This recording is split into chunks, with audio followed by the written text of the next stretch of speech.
युद्धकांड का 39वां सर्ग। इसमें वानरों सहित श्री राम का सुवेल शिखर से लंकापुरी का निरीक्षण करना बताया गया है। वानर युद्धपतियों ने वह रात उस सुवेल पर्वत पर ही बिताई और वहां से उन वीरों ने लंका के वन और उपवन भी देखे। वे बड़े ही चौरस, शांत, सुंदर, विशाल और विस्तृत थे तथा देखने में अत्यंत रमणीय जान पड़ते थे। उन्हें देखकर सब वानरों को बड़ा विस्मय हुआ। चंपा, अशोक, बकुल, शाल और ताल वृक्ष के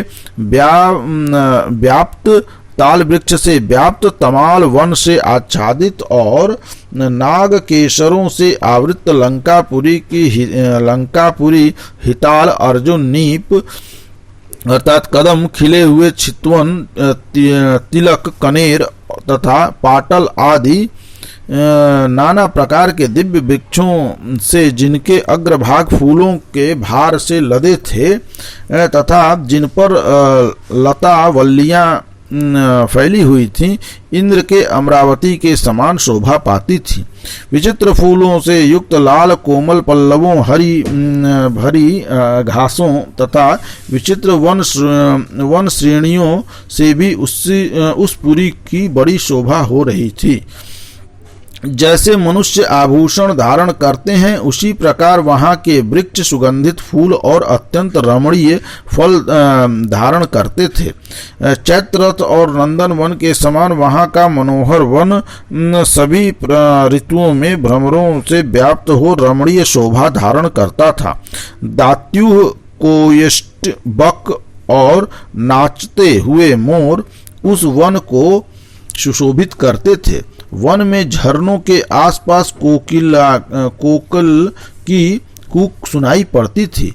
लंका के वन और उपवन नित्य मत वाले विहंगमों से विभूषित थे। वहां वृक्षों की डालियों पर भौरे मंडराते रहते थे। उनके प्रत्येक खंड में कोकिलाएं कुहू कुहू बोला करती थीं। पक्षी चहचहाते रहते थे। भृंगराज के गीत मुखरित होते थे। कुरर के शब्द गूंजा करते थे। कोणाल के कलरव होते रहते थे और सारसों की स्वर लहरी सब ओर छाई रहती थी। कुछ वानर वीर उन वनों और उपवनों में घुस गए। वे सभी वीर वानर इच्छानुसार रूप धारण करने वाले, उत्साही और आनंद मग्न थे।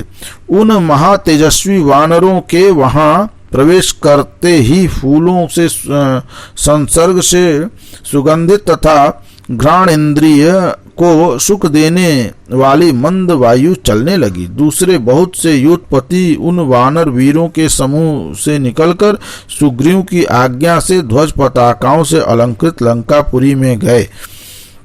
गर्जने वाले लोगों में से श्रेष्ठ वे वानर वीर अपने सिंहनाद से पक्षियों को डराते मृगों और हाथियों के हर्ष छीनते तथा लंका को कंपित करते हुए आगे बढ़ रहे थे। वे महान वेगशाली वानर पृथ्वी को जब चरणों से दबाते थे, उस समय उनके पैरों से उठी हुई धूल सहसा ऊपर की ओर उड़ जाती थी। वानरों ने उस समय सिंहनाद के से त्रस्त एवं भयभीत हुए रीछ, सिंह, भैंसे, हाथी, मृग और पक्षी दसों दिशाओं की ओर भाग गए। त्रिकुट पर्वत का शिखर बहुत ऊंचा था। वह ऐसा जान पड़ता था मानो स्वर्गलोक को छू रहा है। उस पर सब ओर पीले रंग के फूल खिले हुए थे, जिनसे वह सोने का सा जान पड़ता था। उस शिखर का विस्तार 100 योजन था और देखने में बड़ा ही सुंदर, स्वच्छ, स्निग्ध, कांतिमान और विशाल था। पक्षियों के लिए भी उसकी चोटी तक पहुंचना कठिन होता था। लोग चित्रकूट के समान शिखर पर मन के द्वारा चढ़ने की कल्पना भी नहीं कर सकते थे, फिर क्रिया द्वारा उस पर आरूढ़ होने की तो बात ही क्या है।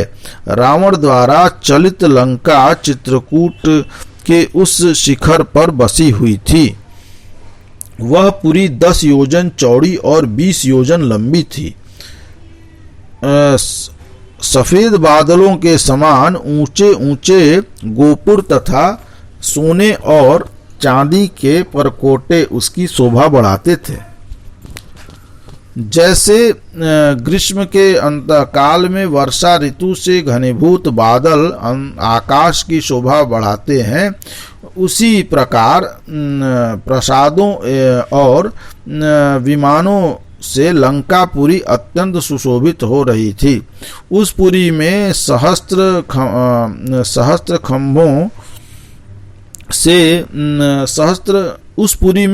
खंभों से अलंकृत एक चैत्य प्रसाद था, जो कैलाश शिखर के समान दिखाई देता था। वह आकाश को मापता हुआ सा जान पड़ता था। राक्षस राज रावण का वह चैत्य प्रसाद लंकापुरी का आभूषण था। कई 100 राक्षस रक्षा के सभी साधनों से संपन्न होकर प्रतिदिन उसकी रक्षा करते थे। इस प्रकार वह पूरी बड़ी ही मनोहर, स्वर्णमयी, अनेकानेक पर्वतों से अलंकृत, नाना प्रकार के विचित्र धातुओं से चित्रित और अनेक उद्यानों से सुशोभित थी। भांति भांति के विहंगम वहां अपनी मधुर बोली बोल रहे थे। नाना प्रकार के मृग आदि पशु उसका सेवन करते थे। अनेक प्रकार के फूलों की संपत्ति से वह संपन्न थी और विविध प्रकार के आकार वाले राक्षस वहां निवास करते थे। धन धान्य से संपन्न तथा संपूर्ण मनोवांछित वस्तुओं से भरी पूरी वह उस रावणपुरी को लक्ष्मण के बड़े भाई लक्ष्मीवान श्री राम ने वानरों के साथ देखा। बड़े बड़े महलों में सघन बसी हुई उस स्वर्गतुल्य नगरी को देखकर पराक्रमी श्री राम बड़े विस्मित हुए।